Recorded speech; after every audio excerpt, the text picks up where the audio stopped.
우리는 그 사연을 나누면서 힘을 얻자고요. 자, 다음 사연. 삼풍백화점. 저는 삼풍백화점 붕괴 사고 현장에서 구조 활동을 한 전직 소방관입니다. 저는 그 현장에서 살려달라는 목소리를 들었습니다. 하지만 그 목소리의 주인공은 시신으로 발견되었고 생존자를 구하지 못했다는 죄책감에 매일 극심한 고통에 시달렸습니다. 지난 2014년 세월호 참사가 발생한 후에 저의 고통은 더 커졌고 정신적 고통을 이기지 못하여 일을 그만두어야 했습니다. 25년이 지난 오늘도 저는 외상 후 스트레스 장애에 시달리고 있습니다.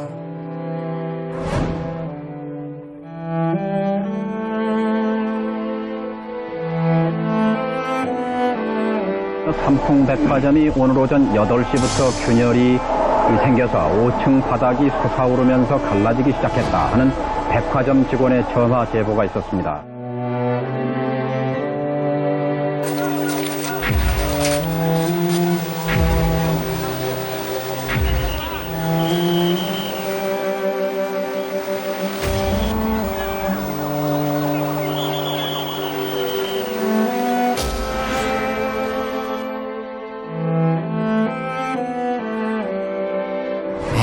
잊을 수가 없죠.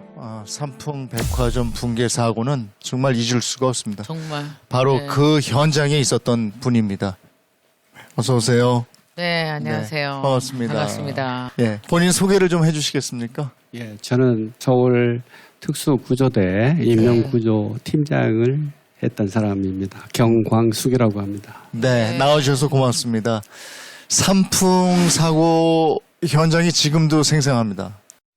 앞에 판만 남겨두고 뒤에 막 무너져 내렸던 그런 뉴스 화면이 지금도 생생한데 바로 그 현장에 있으셨잖아요. 네.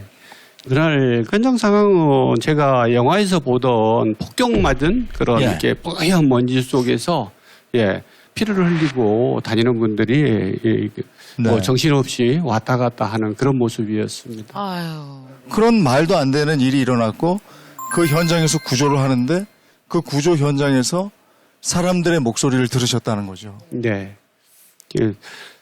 목소리를 들었지만 구조를 못했기 때문에 제가 이렇게 보이지 않는 정신적인 트라우마에 네. 고통을 받고 있다고 이렇게 보시면 맞고요. 그때는 어떤 상황이었습니까? 그러니까 매몰되어 있는 그 지점에서 사람의 목소리가 들려왔습니까? 네, 부대장이 손짓으로 수신호를 하는 거예요. 빨리 와달라고요. 네. 그래서 가서 왜 그러냐고 물어봤더니 목소리가 들린다는 거예요. 네. 그래서 그 목소리를 이제 그 진원지를 확인을 했는데 여자분의 목소리가 들리는 거예요. 조그만한 아저씨 살려달라는 그런 네. 목소리. 조금만 기다리십시오. 저희들이 구조를 위해서 최선을 다하겠습니다. 네.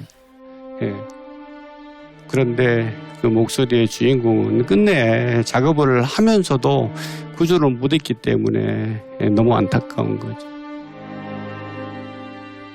그때 그 살아있는 생존 상태로 구하지 못한 그 여성분 네. 마지막으로 남긴 말 같은 거 기억하십니까? 아저씨, 더 이상 살지 못할 것 같다는 그런 표현을 했죠. 연기가 밑에서 계속 올라와가지고 더 이상 못 살 것 같다 하는 그 표현을 하시더라고요. 그래서 제가 그랬습니다. 지금 집으로 고셔야 됩니다. 살아서 집으로 돌아가시는데 집에서는 가족들이 기다리고 있을 텐데 약해지시면 안 됩니다. 사셔야 됩니다. 네.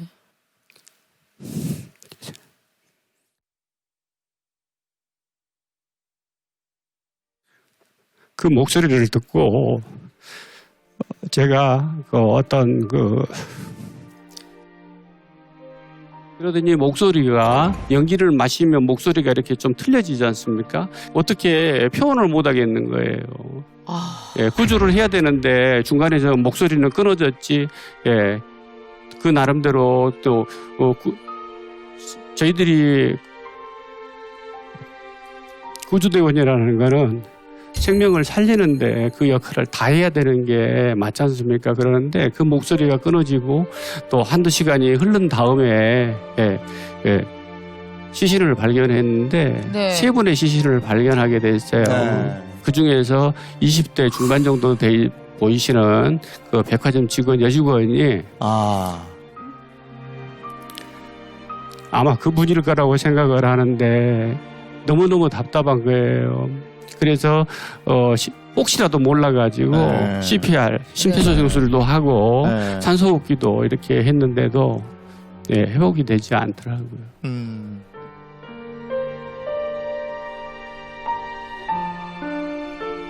구조 활동을 하는 구조대의 책임자로서 그 역할을 해야 되는데 그 목소리를 듣고도 구조를 못했다는 것 자체에 대한 거는 너무 죄스러운 거죠.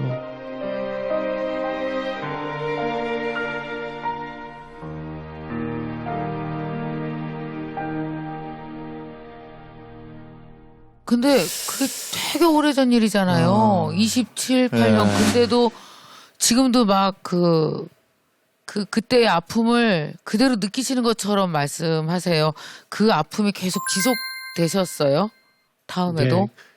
한 6개월이 지나면서부터 그런 어떤 정신적인 트라우마가 심해지기 시작하라는데 잠자면서도 가위 눌리기도 하고 또 그분의 목소리가 들리는 거예요. 아저씨 살려달라고.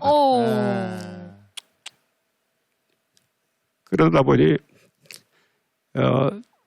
혼자서 밤에 이제 잠을 이루지를 못하고 이제 그 나름대로의 여러 가지 이제 혼자서 이겨내야 되는 이제 그런 게 조금 없잖아 이제 생기게 되는 거죠. 그러셨군요. 뭐 심할 때는 밤에 거의 잠을 못 잤거든요.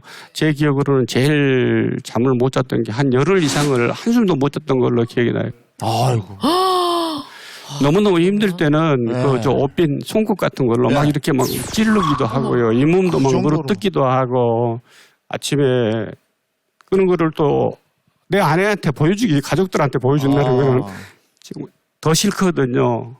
그렇기 때문에 그런 부분에 대한 거는 조금 더 아침에 되면 또 아무렇지 않은 것처럼 다 그렇게 하면서도 하는데 그런 부분들이 너무너무 힘들어서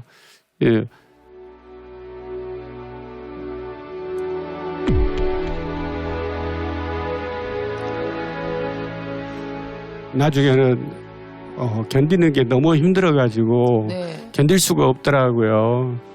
그래서 생을 포기하려고까지 생각을 했었어요. 그러면 지금 경광씨뿐만이 아니잖아요. 그때 또 막 다른 동료분들도 비슷한 그 고통을 호소하고 그러셨나요? 제가 29일 동안 그래서 현장 활동하다가 철수를 했는데 그 사이에 시신 상태가 굉장히 나빠졌거든요. 나중에 이렇게 옷을 들게 되면 그냥 물이 줄을 흐를 정도로 그렇게 됐어요. 그런 형태다 보니 실질적으로 그거를 사전에 대비할 수 있는 교육이라든지 훈련이 안 돼 있는 직원들이 볼 때 과연 정상적인 그런 어떤 상태로 넘어가기는 힘들었을 걸로 보여집니다. 엄청 그 마음의 상처가 이게 엄청 깊었을 것 같아요. 충격이. 그냥 이렇게 뭐라 그럴까요? 강심장? 뭐 이런 것도 필요 없는 상황인 것 같은데요. 이건 그 누구도 감당할 수 없는 충격적인 경험이고요. 지금 사례자분께서 말씀 주시는 그런 생생한 이야기들이 이게 마치 영화에서 그려지는 것 같아서요. 그 느낌과 그 모습과 그래서 너무도 지금 저도 그 고통을 동시에 같이 느끼는 것 같은 느낌이 들거든요. 이런 느낌들은 아마 시간이 많이 흐르셨지만 지금도 아마 머릿속에서 지금도 계속 울리고 있지 않을까 하는 생각이 들어요. 그러면 소방대원들은 이런 외상후 스트레스에 어떻게 보면 무방비로 노출돼 있다고 봐야 되는 거 아니겠어요? 네, 이런 소방대원들 또 자살 사고를 막지 못한 경찰관들 이런 분들이 사실 굉장한 고통을 겪고 있는데 이런 얘기를 어디 가서 하기도 어려워요. 너 직업이잖아. 이런 식으로 얘기하는 강인한 사람들도 경찰관이, 많고. 강인한 소방대원이 그렇죠. 이런 그렇죠. 거죠. 그래서 타인의 인명을 구조하느라 내 마음은 돌볼 여력과 시간조차 없는 경우가 참 많습니다. 그런 사유도 그 퇴직하는데 그 이유가 됐습니까? 네. 그런 상태에서 삼풍백화점 사고 이후에 예, 간신히 이겨내고 있었거든요. 예. 예. 그런데 이제 그 세월호 사고가 일어나지 않습니까? 그런데 나중에 가서 그 배가 어느 정도 완전히 침몰이 돼 있는 상태이지 않습니까? 네. 네. 침몰이 돼 있는 상태인데 이제 거기까지만 봤지만 저는 그때 제가 해난 구조를 해봤기 때문에 네. 구조대원들이 들어가야지. 너무 혼자서 입이 바짝바짝 마르는 거예요. 아, 그 TV 타이밍을 지켜보시면서. 놓치면 선박 구조는 구조를 못 하거든요. 네. 그런데 문제는 제가 그 사이에 교육 다니면서 입버릇처럼 했던 말이 있거든요. 예. 대한민국의 모든 구조대원들은 대한민국의 국민들의 안전을 위해서 자기 목숨을 바쳐서 최선을 다할 거다. 그렇기 때문에 믿어도 된다라는 그 표현을 예. 했는데 실질적으로 세월호 사고 때는 공무원들 믿을 게 없는 것처럼 돼버렸지 않습니까? 네. 활동한 게 없기 때문에. 예. 그러다 보니까는 그런 얘기를 들었던 사람들이 밤 2시고 3시고 맨날 며칠 전화가 오는 거예요. 그러면서 막 욕을 하는 거예요, 저한테. 쭉 전화를 다 했어요. 예. 원망하면서. 예. 아이고. 너무 이제 그 심한 그 표현을 하는 거예요. 예. 그래서 내가 여기서 있다가는 그나마도 뭐 더 못 버티겠더라고요. 예. 이 과정을 계속 들어가서 바로 그 다음 달에 예. 네, 그만두고 사직서 내셨어요. 사직서를 내고 그리고 나서 전화도 끄고 예. 어머나. 그래서 이제 이겨냈던 거죠. 그 뒤로는 언론에 대한 거 신문은 아예 보지 않습니다. 아. 그리고 사고에 대한 것도 지금 코로나 같은 경우는 아주 요약되어 있는 것만 보고 좀 깊이 있는 거를 잘 안 봅니다. 일부러 피하시는 거죠? 그렇죠. 저는 다시 그거를 하게 되면 옛날로 돌아갈 수 있는 그런 가능성이 있기 때문에 네. 그런 부분에 대한 거를 좀 피해가고 있습니다. 이런 외상 경험을 한 직후 디브리핑, 그러니까 그런 사건에 대해서 같이 모여서 네. 아픔을 나누고 경험을 공유하고 그 과정에서 감정을 해소하는 네. 시간들을 가지면 아. 치유가 빨라지고 네. 또 외상후 스트레스 장애 발생률을 좀 낮추게 됩니다. 아. 그러나 그 시기를 좀 놓쳤다 하더라도 지금 선생님처럼 그러니까 외상후 스트레스 장애의 증상들을 가지고 있다면 그 이후라도 사실은 더 적극적으로 치료를 해서 아픔에서 네. 벗어나게끔 도움을 받으셨으면 하는 생각이 들었거든요. 지금 하시는 방법은 어떻습니까? 아예 뉴스나 신문 안 보고 그것으로부터 그냥 외면해버리는 거. 예, 사실 외상 후 스트레스 장애 혹은 트라우마를 경험하면 회피하고 싶어집니다. 네. 또 경험하고 싶지 않거든요. 그렇죠. 또 그때 생각들이, 경험들이, 느낌들이, 증상들이 되살아나니까요. 초기에는 피하는 게 좋습니다. 아. 실제로 그 9.11 테러 이후에 네. 텔레비전으로 그 장면을 간접적으로 목격한 네. 사람들도 똑같이 외상후 스트레스 장애를 경험하는 걸로 나타나거든요. 네. 그래서 직접적으로 자꾸 노출하는 게 아픔을 상기시키기 때문에 네. 일시적으로는 피하는 게 도움이 될 수 있으나 장기적으로는 그 아픔에 서서히 직면해 나갈 수 있도록 도와주는 것도 필요할 수 있습니다. 지금 그렇다면 그 삼풍백화점이나 아니면 뭐 이런 거 생각을 떠올릴 만한 장소에도 아예 안 가시겠네요. 지금 선생님 말씀하셨던 것처럼 이겨내려고 상품 그 백화점 위령탑도 가거든요. 예. 아. 제가 마음이 답답하거나 할 때 거기 가서 뭐 잘 하지는 못합니다만은 색소폰이라도 이렇게 한번 이렇게 불어드리고 또 아니면 가서 저희들이 조금이라도 더 최선을 다했더라면 한 분이라도 더 살릴 수 있었을 텐데 하는 그런 안타까운 마음에 기도하는 마음으로라도 1년이면 한 서너 번 이상은 갔다 오게 됩니다. 그러면 다녀오시면 마음이 좀 편해지세요. 네. 어. 그리고 또 이렇게 제가 살아있는 상태에서 예를 들어서 삼풍백화점이라는 말을 전혀 안 들을 수도 없기 때문에 네. 그 부분에 대한 거를 접하면서도 이겨내려고 그래서 그렇게 이겨내도록 노력하고 있습니다. 네. 주변에 외상후 스트레스를 겪고 있는 분들이 있으면 어떻게 해드려야 될까요? 글쎄 뭐 이제 너무 그 충격적인 일인데 사실은 아주 작지만 비슷한 일이 좀 있었는데 힘든 일을 겪었을 때 주변 분들이 섣불리 말하는 것보다는 그냥 네. 잘 들어주는 거, 그래서 섣불리 말하지 않는 게 저는 좋다고 보는데 되게 오래 가는 것 같아요, 선생님. 저 도봉 거기 계셨으니까 83년도에 그 인수봉에 그 학생들 조난 사고 있었잖아요. 아유씨.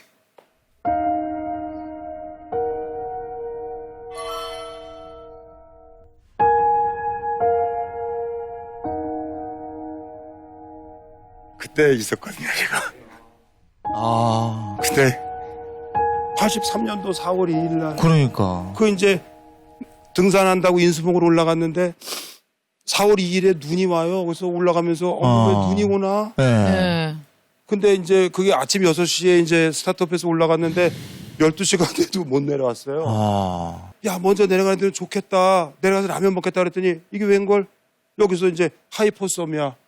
여기서 헛소리, 저기서 헛소리, 여기서 헛소리, 저기서 헛소리. 온몸은 다 젖었잖아요. 그리고 이제 후면 하강으로 내려오는데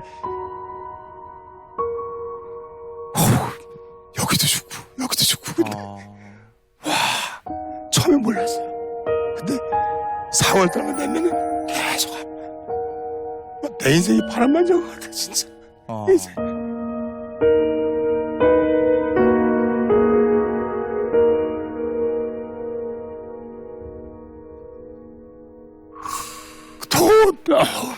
더 화나는 건 이제 그 추모제 하잖아요. 그래서 이제 그 아버님 돌아가신 친구 아버님한테 이제 추모제 한다고 딱 갔는데 아버님이 함성문을 쫙 여는데 그 문 여는 소리가 심하.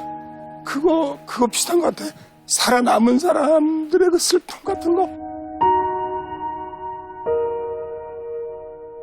내가 생각해 보면 내가 걔들을 살릴 수 없었어요. 난 아무것도 할 수 없었기 때문에. 근데 그게 되게 와닿더라고. 그게.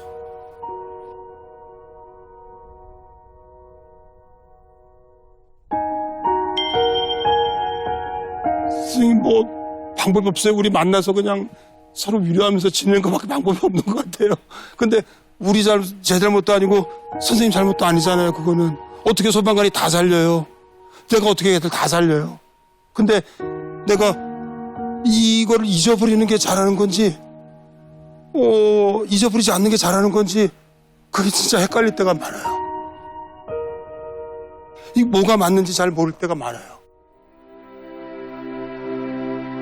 그 이제 등산한다고 인수봉으로 올라갔는데 83년도 4월 2일 날 내 방송이나마 내 옆에서 죽었던 남궁은 걔는 정말 잘생겼어요. 또 옆에 있었던 저 김기철 선배, 여기 축구 선수였어요. 대학교. 그 다음에 저 안면에서 했던 성권이 형 제대하고 와서 바로 그렇게 됐어요.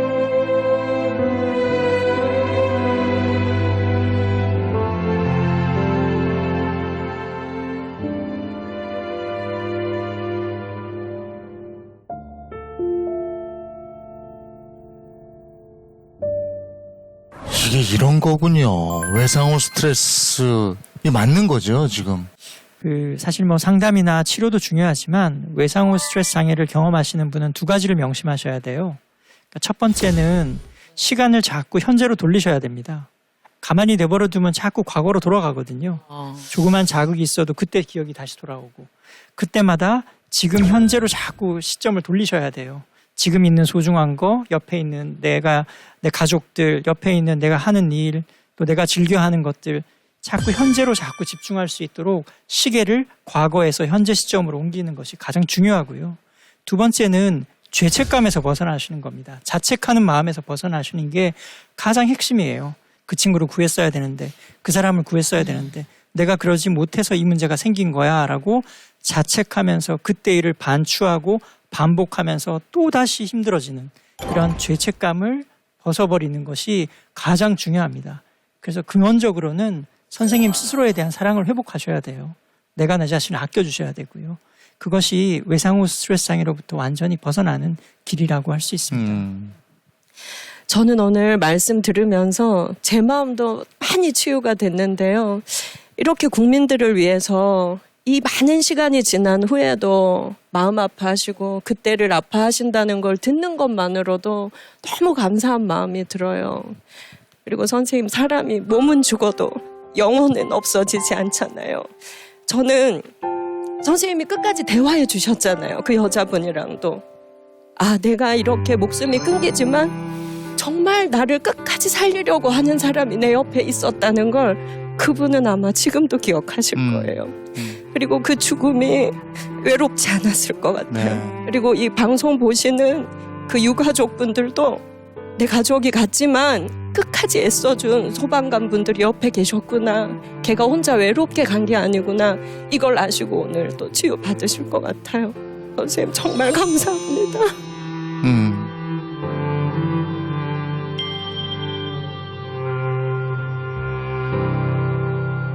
그 얼마 전에 그 소방관의 선택이라는 책을 제가 읽었어요.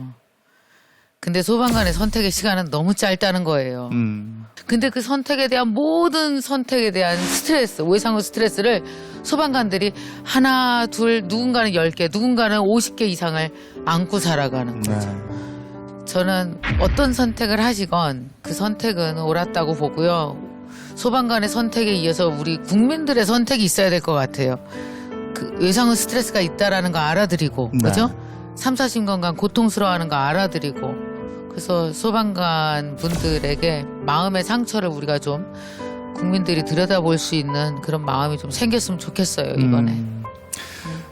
힘들고 아픈 얘기 이렇게 나눠주셔서 네, 고맙습니다. 정말 고맙습니다. 경광숙 씨의 인생을 응원합니다.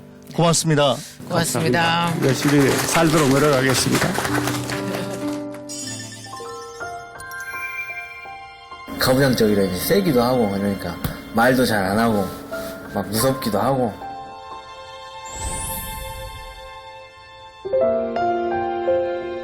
측은해 보이고 왠지 뒷모습이 쓸쓸해 보이고